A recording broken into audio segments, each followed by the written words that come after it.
Hi, this is Florian again from lifesciencementor.com, and today I'm going to talk as part of the 180-day Idea Machine Challenge about 16 great books and what you can learn from them.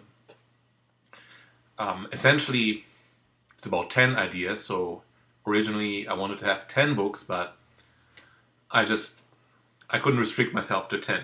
So here's the list of 16 that I think are really worthwhile. The first book is The Slight Edge by Jeff Olson. So what you can learn from The Slight Edge is that it's not important if you want to reach your goal to work like crazy one day and then maybe again a week later a day. But small steps that you do every day are much more beneficial on the long run to get towards your goal. Right? When you read 10 pages of a book per day, when you do like a 20-minute workout, or you talk to one stranger every day, that compounds over time and builds up an exponential effect. Right? So one point, all of a sudden, you have all these overnight effects of people that bring a product out and are really all of a sudden very rich, very big company, and so on and so forth. But what nobody talks about is all the small steps that have been done before people brought their books out or sold their company. And these effects just compound, and that is how you become successful. Most people, they start when they want to become successful. They reach their success at one point, and so it goes up the curve, and then they stop working towards it, and they stop working on themselves, and then the success goes down until it's evaporated, basically, and then they have to start up again. So instead of having this sinusoid curve, invest every day a little bit, so that you have a continuously rising curve. That is important, and basically it also means that we can never lay down and lock our success in. Yeah, if you sell your company for several millions, yeah, then you probably have locked in your success. But still, you have to still work on yourself, because if you let yourself go, then you lose the success that you had. Right? So work every day on that what is important to you, and that's how you reach your goal. The second one, Atlas Shrugged by Ayn Rand. And I like this book because even though it's 1,170 pages, it stresses out a very important lesson, which is the power of the individual against the needs of the collective.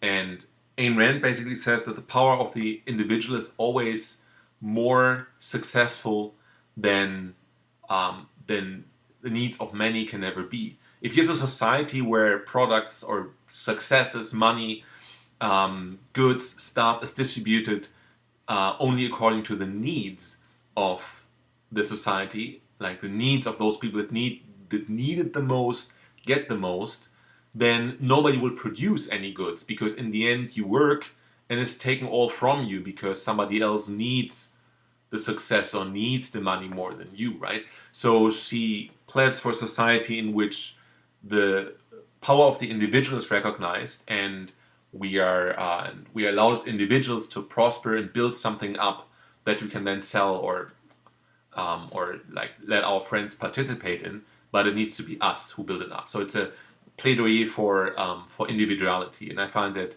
very important, especially nowadays where you have more and more state and systems that want to keep you working for them, and you get only little benefit for yourself.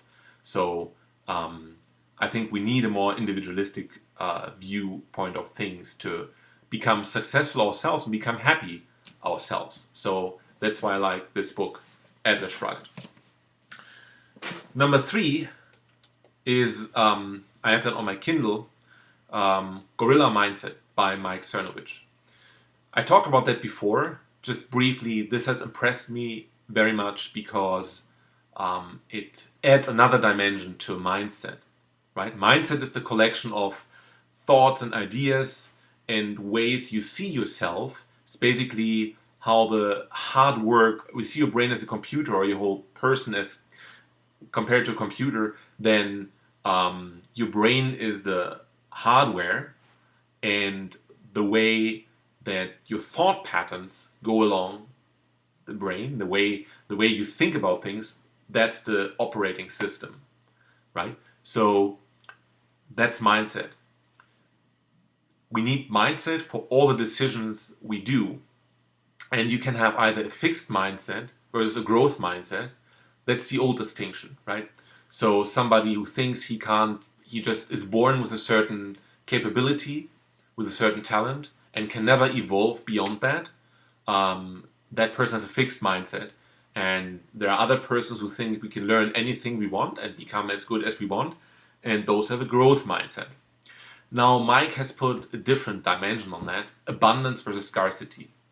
So people that live in a mindset of scarcity, they regard everything through the lens of a finite reservoir of things, right? So you cannot really become rich, you cannot become happier, because that's just how things are, and there's no way to get more. So happiness and money and friendships is a scarce resource that we have to really hold on to when we have it. And that means that somebody with a scarcity mindset will never dare venture beyond his comfort zone because he's scared that he may just lose what he just acquired.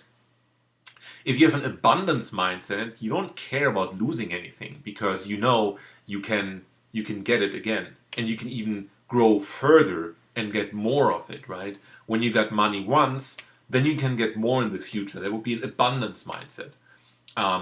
If you work on something, you're not like jealously guarding your share of the income, but you'll just don't talk about income first. You just work on somebody with something, and then you share the proceeds because you don't care. I mean, you can easily make more money. Yeah, you want to get paid, but you can always, you're not worried that you don't get paid, right? You can always make more.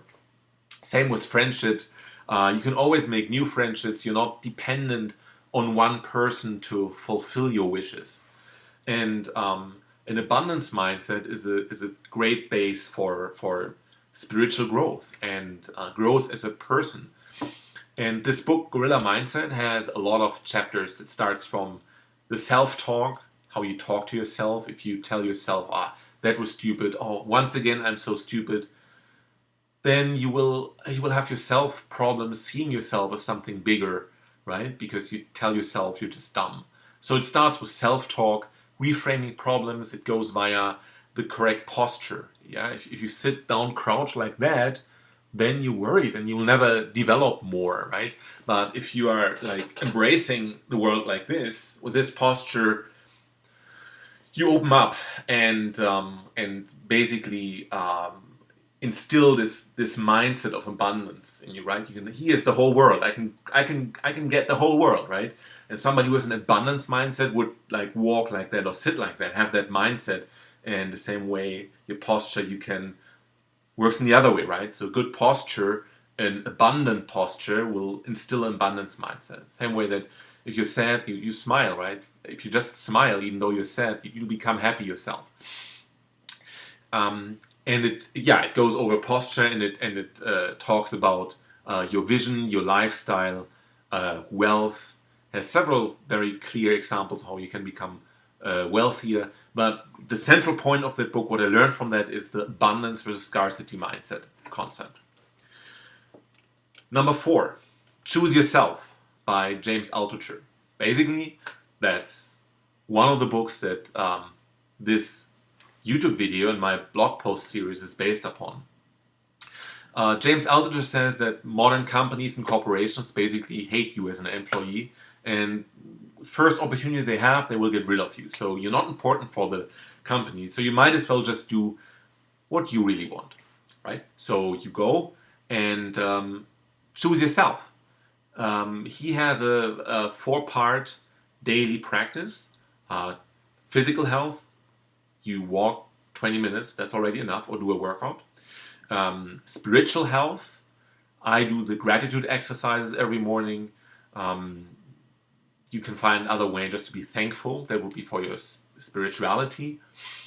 Your emotional health, most easily achieved by trying to connect two people with each other or talk to a stranger every day. Just give you some fulfill the human emotional need for connection. And the 4th is the 10 idea practice, which I'm just in the middle of right now for today. And this was the most central message of the book. Choose yourself and the ways to do that. So that's what I've learned from this book. That's why I like that book. Number 5, The Millionaire Fast Lane by M.J. DeMarco.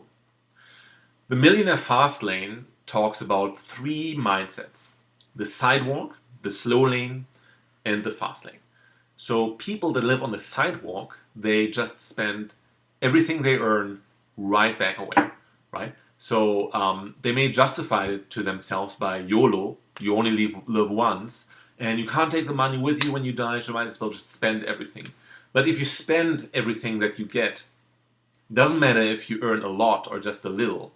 You can be a sidewalker at all income stages. If you always spend, or even more than what you take in, then you'll have to work until the day you drop down dead, because you never put any money aside, never save anything, and then the cost for that lifestyle on the sidewalk is just continuously work.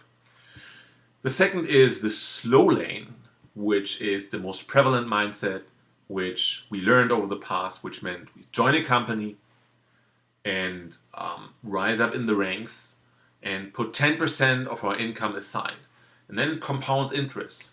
And in only 40 years, we'll be millionaires. Great. Just that in 40 years, we'll be between 60 and 65. And as M.J. DeMarco said, like a walker does not easily fit into the trunk of a Lamborghini. So if you want to really celebrate your retirement with like wealth, or you want to travel around, then you can't do that if you're 65-year-old. I mean, then you spend all this money and you spend it in a retirement home, which is incredibly sad, if you wish, right? So the third way is the fast lane, and the fast lane means you basically work for 10 years, like every day, and create a product, maybe an app, or maybe a physical product, or you write a great book. And then after 10 to 20 years, you sell this book for a lot of money, or sell your product for a lot of money, and boom, explosive wealth. Within like an instant, after 10 years, you have this overnight success, and you are a millionaire by 30, 35, and you can retire and live all the lifestyle that you want. And he talks about ways to get through to instill this fast lane mindset. And what I've learned from that is basically twofold. One is what I just talked about: create explosive wealth, and you work for it for 10, 20 years, and then you sell your product. And the second point is you have to create a product. It doesn't matter if you're passionate or hard worker, or if you're really intelligent, or if you're well read, or if you have really studied for a long time. That is all irrelevant. The only thing that's relevant is that you make a product that fulfills a need that people want. So that's what I've learned from that book. It's one of the most important business books I've ever read. Number 6, Moo Moo by Michael Ende. So it's a German author, and it's translated in English. Moo Moo is a little girl that can listen like no one other to people. She lives in an old amphitheater, and she listens to people. People visit her because she has time for them, and she spends time with them, and she listens to them and solves a lot of problems that way just by listening. Now there's a horde of gray men that are coming into town, and they want to use up people's time. And for that, they make people empty promises, hook them up on consumerism and empty productivity. And then the time that people save is never time that they use for themselves. It's time they invest into working harder for the company, and harder and harder and harder. And they forego their whole life. So in that book, that is symbolized by these gray men who take up all the time. And Moo Moo is up to fight against them and relieve the people of this illness that steals their time. So that's a book that cherishes time, and it's very dear to my heart. I learned from it that time is the single most important factor that you have in your life, and it's finite, it's not limitless, and you want to spend it with people you like. That's the most, not on some stuff, but on people you like. That's what I learned from that book. The second book is The Neverending Story, or that's basically number 7. The Neverending Story, also by Michael Ende, is about how we use fantasy to create new stories. So the protagonist of the story, Bastian Balthasar Books, he can tell a lot of stories. He is not well liked in school, and so, but he loves reading, what nobody really understands. So one day he encounters this book, The Neverending Story, and he takes it and he reads it on the attic. Instead of going to school, he goes to the attic of the school building and reads The Neverending Story there. And he learns about the land of that story, Fantasia, who is getting devoured by the nothingness. And why is it devoured by the nothingness? Because people don't have stories to tell anymore. So the whole world, Fantasia, vanishes. And then at one point, Bastian is sucked into the story, and now he tells stories, and he reconstructs the whole world with his own stories. And with every story that he tells, though, he loses a fragment of his own memories. And in the end, he has to use one last memory to get home.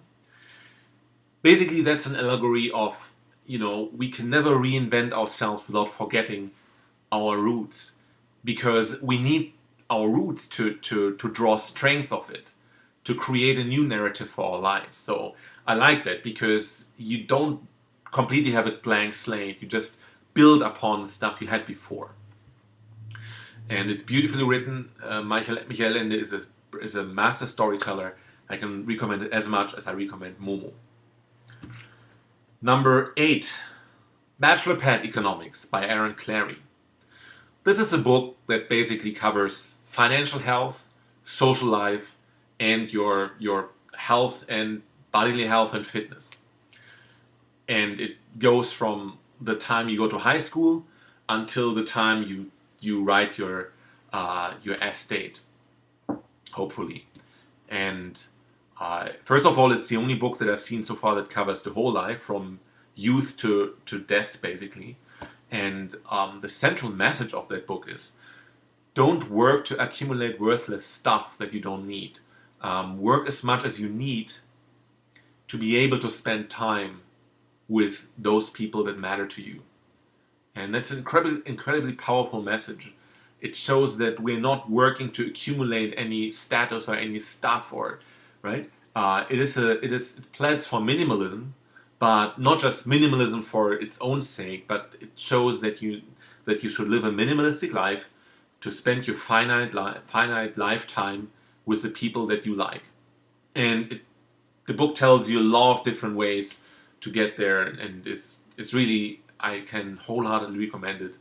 It's a great book, and if you follow the principles in that book, you will have a fulfilling life. Number 9.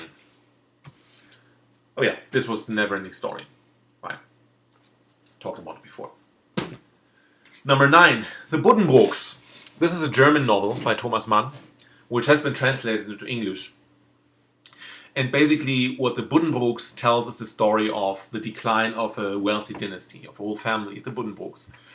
And what I found most striking about it is that every actor in that story, throughout the generations, try to take the decision that he thinks wise at the moment, but those are decisions either you have the part of the family that obeys to rules that have been set for in the beginning of the 19th century that brought the family dynasty there, and some part of the family follows these rules, and another part of the family rebels against these rules, and both parts fail to make this family successful.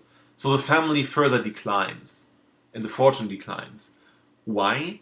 Because whether people are rebelling against rules that came up that are like 50 years too old already. It's a rigid rule set that's brought forth over the generations. So either some people adhere to it, or whether you rebel against it, you define yourself by that rule set, and you're not doing any sustainable for the future. So what I learned from that is you have to find your own way, but you have to make sure that you act on your own senses and don't do anything as a reaction to any rules that have been installed in the past. You have to figure out your own rules, and that is how you should define your life. And then you can build up something for yourself. Buddenbrooks.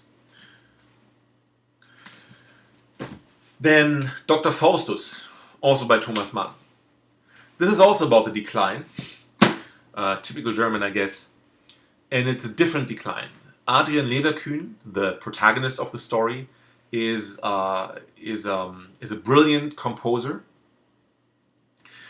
and he makes a deal with the devil, right? He lets the devil. There's a scene where the devil actually visits him, and he lets the devil. He subscribes to the devil, and the devil lets him become really successful. And in the end, he ends up in a mental hospital, and it's very sad, and he dies of brain damage. That's the Faustian bargain, right? But what makes the story special is that it takes place in the 30s and 40s in Germany. Time that was very close to Thomas Mann. He emigrated to the US from Germany during those times. And at one point he describes the German National Socialism as like, the scum having the government. And you see a whole sadness going through the book, because you feel that Leverkühn tries to become the best version of himself and makes this Faustian bargain and declines in the end. And all that glory is lost. And also Germany in the 30s and 40s tried to reclaim their power, tried to become glorious again, tried to become strong again. And in the end, they put so much faith into unrestricted growth that they just experience the downfall. You see the same way that Adrian Leverkühn declines in his mental capacity, Germany sinks into ruins. That's a parallel story that takes place, and so it's very impressive. And you learn how close unbridled growth is to how close that is to going down the abyss at the same time. Number 10. Number 11. Don Carlo, Friedrich Schiller. It's a play. German author, Friedrich Schiller, lived the same time as Goethe. And it's about the son of Philip II and the Holy Spanish Inquisition, the Catholic Church. So the story is that Carlos betrothed Queen or Princess Elizabeth of Valois. For political reasons, King Philip, Carlos' father, marries her, even though she was already promised to Carlos. Carlos gets angry against his father and starts to take up the rebellion in Flamen against Spain. And his father doesn't want to kill his son and doesn't want to lead the war against the rebellion. And there's also a good friend of both Philip and both Carlos, the Marquis of Posa.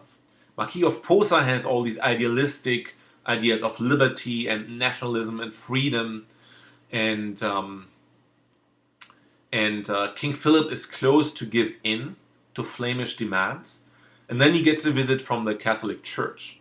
And the Grand Inquisitor, who is blind, yet wields enough power to convince Philip to let not his son be killed, but the Marquis of Posa, which is his friend. And there is a scene in there where Philip can actually kill. He has the possibility to kill the Grand Inquisitor. He's alone with this blind old man. Yet he doesn't dare to do, because the Holy Inquisition yields so much power that transcends even a single man.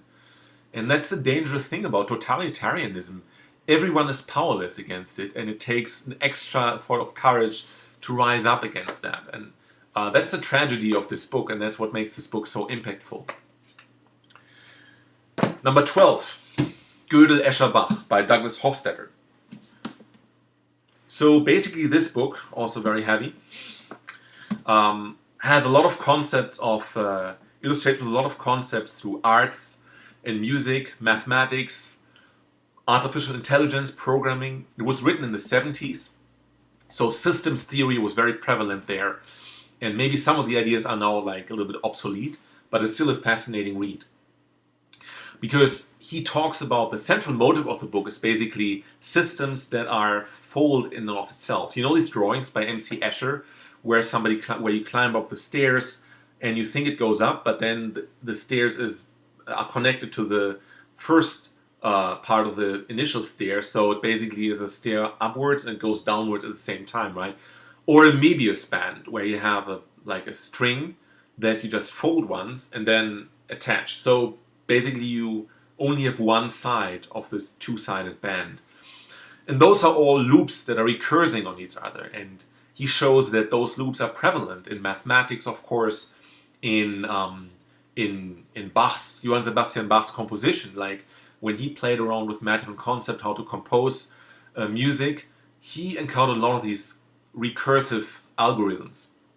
And then of course they are important for computer programming. So basically these endless recursive loops. Why is he talking about that? Because he thinks those loops hold the key to understanding ourselves.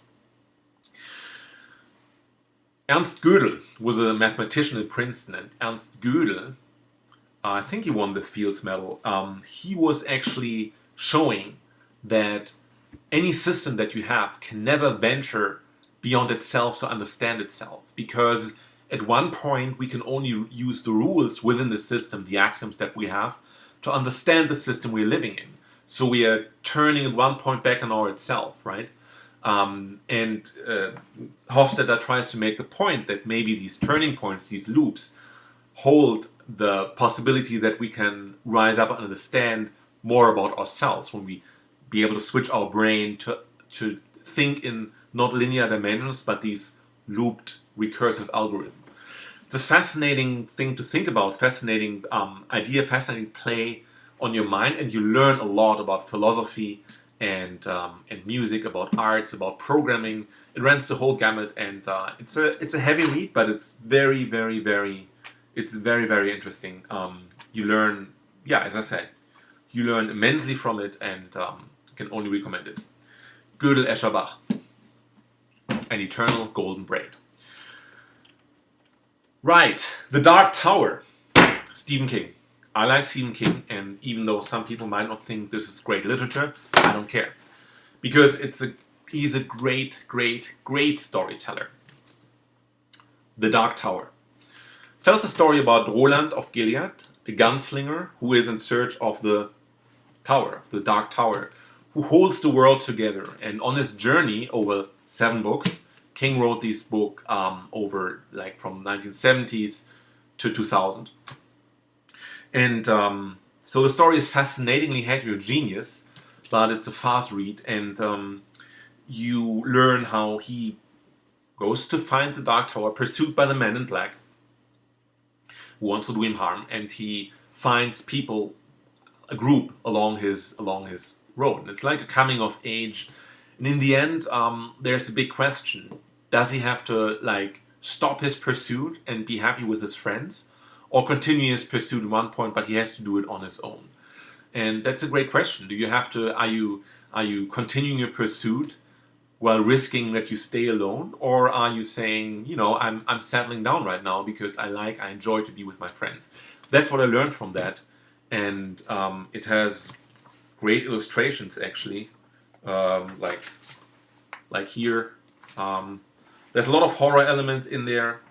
And it works with creepy people. It works really well storytelling-wise.